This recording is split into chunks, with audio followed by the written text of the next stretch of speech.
What's going on? You're in the Beat Sessions, your place for all things music. I'm your host, Mitchell Weary.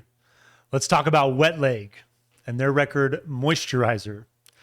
They released that on July 11th. This is the sophomore effort from the British rock band and the follow-up to their critically acclaimed self-titled 2022 debut. And I love when album covers perfectly capture what you're about to get into when you drop the needle on a record.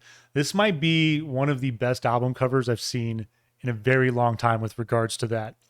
And that is easily one of the most fiendish grins I think I've ever seen in my life. It's terrifying, but I love it. And I think it brilliantly captures the energy that just explodes off this record, not just from Rianne, but from the entire band. This is one of my favorites as a fan, an incredible debut, and now the anticipation and the excitement that goes along with the follow-up.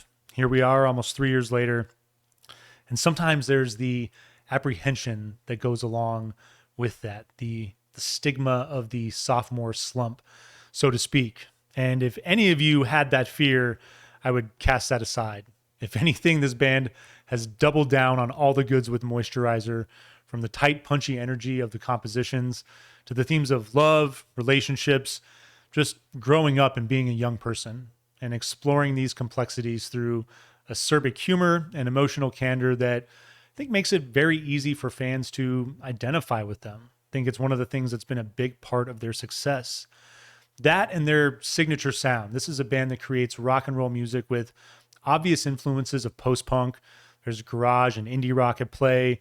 I think there's glam rock and stoner rock a bit as well, but they add brilliant character to all of these sounds that makes their music authentically their own. And I think that Wet Leg might be one of the most exciting bands to emerge from the UK in the last decade. And their success across the pond is worth noting as well.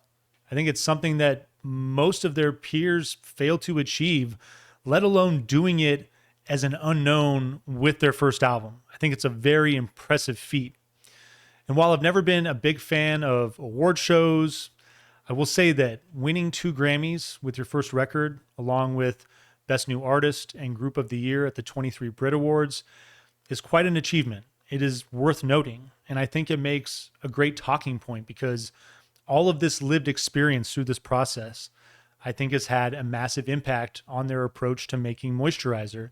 This is a record from a band that is extremely confident, that understands that their approach to making music is working. And it's really exciting to see them make a follow-up that I would argue is better than their debut.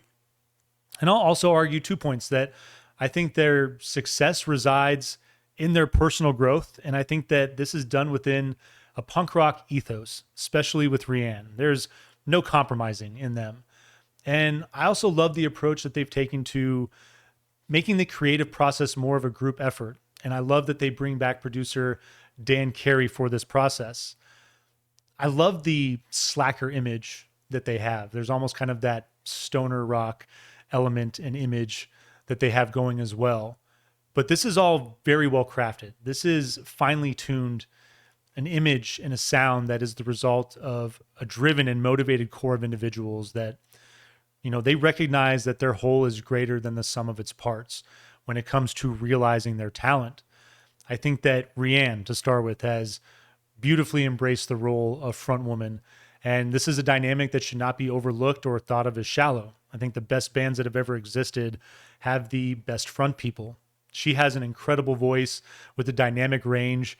And there's so many moments on this record where she reminds me of a combination of Nico, Chrissy Hine, and Karen O, with a little bit of Bjork's frenetic energy to boot.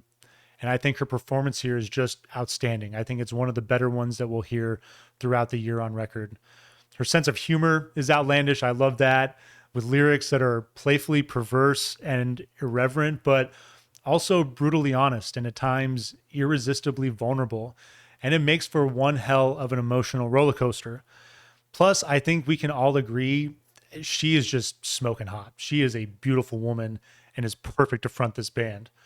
I really love what Hester is bringing to the table on this record as well. She's an incredible writer, the only member of this band to have sole writing credits, with Pawn Song and Don't Speak, which she also takes lead vocal duties on. And I think as far as her presence, she brings a thrilling technical edge to their sound on record and to their sound on stage. She's irreplaceable in my opinion.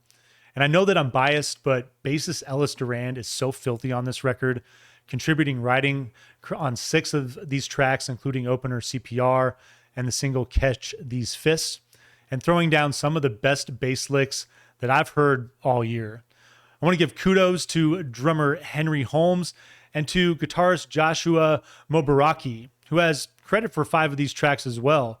And I think both of these guys just contributing to the overall chemistry of this outfit through the creative process. This is a group of people whose love and energy for their music and for one another just pours out of this record of infectiously blistering tracks.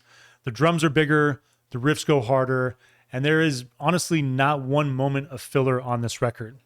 My one criticism, I will say, is that 1121 does feel a bit out of place at the penultimate spot, even just in general on this record, especially with those previous 10 songs just coming right at you. But I gotta say, it is a beautiful song with stunning vocals from Rianne.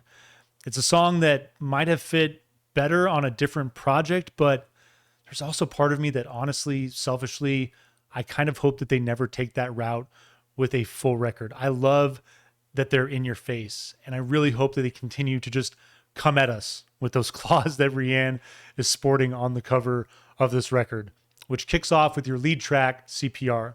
Got this thick driving bass with fuzzy tone and ominous flair and mid-tempo drums that open up this track. It's got this funky punk rock element to it, and I'm just immediately hooked. There's a light shuffling rhythm guitar in the backdrop that creates a perfect texture. It's almost like it's inaudible, but it really carries through this track brilliantly. Rand's vocals enter with a recitative, insouciant flair, and they carry through the first verse that builds just marvelous tension on this track. The chorus is going to up the energy with the guitars and this alarm-driven synth that matches what we're talking about in this song, and this pinched falsetto that just throws you off given what goes on in the first verse. The second verse plays with panning hand claps and guitar effects. I really like that effect. And the song is going to hit this rhythmic breakdown with minimal instrumentation and a vocal hook that shifts to frenetic guitars before closing on a big refrain and the song's catchy hook. It is a marvelous opener.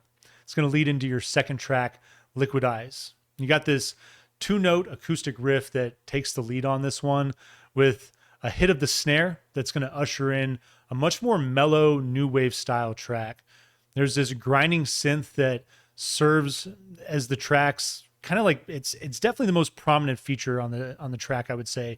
And it's interesting with the just overall nature of this track. I love the melodic shift that it makes in the chorus. There's a second go around that leads into an acoustic and vocal breakdown. And as I said, this is a track that is light and airy, and it combines indie folk and pop with a bit of punk rock as well. I really like the way that all of these elements come together, especially with that synth that I mentioned. The third song is entitled Catch These Fists, opens urgently with all of the elements, evoking the energy in the title. You got this driving dance percussion, screeching guitars, and a rock and bass lick that operates with a funky pop. It's definitely one of my favorite licks from Ellis on this record. The verse drops the guitars to open, showcasing the brilliance of the rhythm, especially in that lick. And Rianne's voice is aggressive, but also seductive. It's just a great dynamic with what she's doing. She works well to build the tension of this track. Those grinding guitars return, stewing for a few bars, and then exploding into the chorus. There's a great synth that drones ever so subtly in the backdrop of this track. And I love when she sings limousine racking up, ketamine, giddy up in the second verse. You can hear when she says giddy up that like she can barely contain her laughter there. It's perfect. The song works through a second chorus into a bridge with rapid fire vocals to close this thing out. It's going to lead into your fourth track, Davina McCall, who is a British reality star figure, personality The song's going to open with a really unique guitar play and jaunty rhythm. Got these light ooh vocals that play in as the feel of this track drifts back into that breezy territory with a gentle groove. The lead guitar drops for a few bars and then works back in and out of this song as it progresses.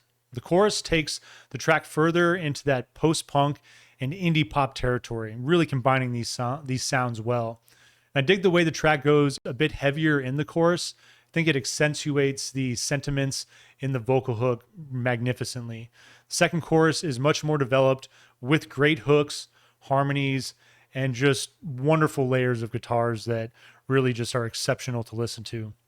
Leading into your fifth track, Jennifer's Body, you got these fuzzy metallic guitars that play with an open chord riff. And this all opens over complementary mid-tempo percussion. Song hits a brief bridge that features a swell of guitars that have a dreamy shoegaze influence. And I really like the way that it moves into the second verse with added texture. Love that shoegaze influence as well when it appears on this record. The bridge melody returns for the chorus and moves into the third verse of this track. And then the second chorus takes this quiet, minimal approach to really like focus on the vocal hooks here. The instrumentation is going to build around those vocals as the song fires off once more into the finish. It's going to lead into a coda that closes things the way that it opens up, kind of like that return from the start to the finish on this track. Your sixth track is entitled Mange Tout, more of that fuzzy guitar action and mid-tempo drive. This is one of my favorites. All sorts of influences, including new wave, indie pop, and punk that lead into the early hook of Get Lost Forever, Get Lost Forever. It's so infectious. It's one of the best on this track. And I think one of Rianne's biggest charms is the confidence that pours out of her lyrics and the performances that bring that confidence to life. And on this track, when she sings, you think I'm pretty, you think I'm pretty cool, you wanna fuck me, I know most people do. Just the hook, the line, literally, and sinker on that one. That was the moment I knew that I fell in love. There's an element of early 2000s garage rock that's so good on this track as well. The track hits a mellow breakdown at about the 2-minute mark and then builds back with another awesome vocal hook and just takes off in a great finish. This track is definitely a highlight for me, and I'm really glad to see them play it on the Tiny Desk performance. Your seventh track is Pawn Song. Got this chugging garage rhythm guitar, driving bass, and fuzzy new wave synths that bring this one right out of the gate. Absolutely love Hester's vocals that have this hushed, seductive delivery as the guitars build and play around one another, and a solid bridge that leads into the lines, when I dipped my dogs into the pond of your mind, I finally found God. There's like that goofy philosophical thing that they do so well in that line. The song backs off at the halfway point with driving bass drum, muted guitar, and bright vocals. Then the drums start going off and take this thing into hard rockin' terrain with another catchy hook to finish. It's going to lead into your eighth track entitled Pokemon. And it's going to open up with driving percussion and light ethereal synths that just take off with this light, playful ooh vocal element to open. You got this simple staccato riff that enters the fold with the verse, and also a synth that plays in and out. It really is a fun little bit on this track. Got this punchy energy of the rhythm that provides a great contrast to the overall carefree mood and instrumentation of this track. There's almost kind of this like yacht rock appeal with the song finding a kick in the chorus, but even when it does that, it stays pleasantly subdued. The thick tone in the bass really takes hold as the song progresses, and there's just fun variations on this riff. Again, this is another one from Ellis that his playing on this record is so exceptional. Your ninth track is entitled Pillow Talk. Big drum roll opens, driving percussion and fuzzy grinding guitars are going to take over immediately after that, kind of like border on this industrial flair. The chorus goes big with a high-powered, honestly like Queens of the Stone Age kind of rock feel. The title gives the listener a pretty good idea of where the lyrics are going with this one, and while I think that structurally it might be the least adventurous track on the record, There's that really hard stoner rock element that just, I mean, this thing just melts your face off, and I absolutely love it for that reason. Your 10th track is entitled Don't Speak. You got these wiry reverb guitar that just very shoegazy, swims through the opening of driving rock percussion and a gentle low-end bass riff that has great pop. That lead guitar drops in the verse to focus on Hester's vocals on this one, with the addition of modest electric guitar added to the rhythm. I feel like the songs that she writes, the guitar textures are just exceptional. The chorus takes off with great lead guitar as the vocals become obscured behind a heavy wall of shoegaze. And then you get this cleaner sounding guitar solo around the 2-minute mark. It's kind of an interesting contrast there, given everything that's gone on. And it's going to move us into the third verse that provides us with a gentle finish, which feels kind of appropriate leading into your penultimate and 11th track, 1121. Got this ambient vibraphone-like synths that open, ushering a somber vocal with down-tempo drums and simple bass that really evolve well into this groovy little walk as the track progresses. And again, Rianne's voice is amazing on this track. I really think this track showcases how beautiful her voice is. She's still confident, but there's this unique vulnerability on this one that I would say this is where I'm really getting that kind of Nico vibe from her. Droning textures play throughout with bits of guitar that explore space around the bass groove. This track, it builds to a gentle crescendo and then finishes with the vocal at the center of this thing. And I really like that given the strength of Rianne's performance. And then your final track, your 12th number, is entitled You and Me at Home. Got this lo-fi breakbeat drum that transforms into a conventional rock rhythm with slick rollicking bass and vocals that enter shortly after. You're going to get this sparse rhythm guitar with gentle reverb that works in for a few bars before upping the energy on this track with steely guitars in the pre-chorus. And then once more, you're going to get this boost with a rapturous chorus. The guitars are big and fuzzy with soaring vocals at this point, harmonies, and just a great melodic vocal component. The second verse introduces a playful lead electric riff that weaves through the rhythm before hitting that great chorus once more. And then the track is going to enter into solo territory before going to coda with that big hook and energy to finish. I mentioned that Tiny Desk performance, and I recommend that all of you watch that. I'll throw in a link with this review on that.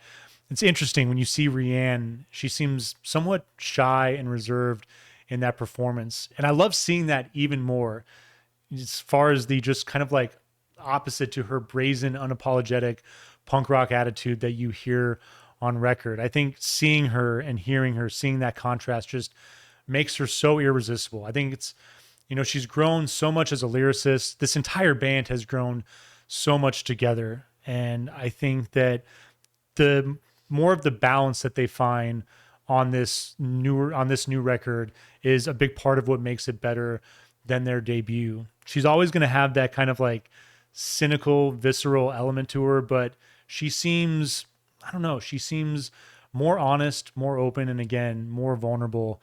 And I think that this is really working to the overall strength of this band. Probably going to be on the list. I think this is an album that's going to be on most people's list by the end of the year. I'm getting ready to finish up this review and go to Zia Records because I'm going to vinyl please this thing. I'm going to give it an 8.6 out of 10. And I really hope that you guys enjoyed listening to this record. I hope you find this review helpful as well. Please like this video, share it, subscribe to the channel, do all the things to help me blow this project up in 2025. And stay tuned throughout the week for more album reviews. We'll see you next time on the Beat Sessions.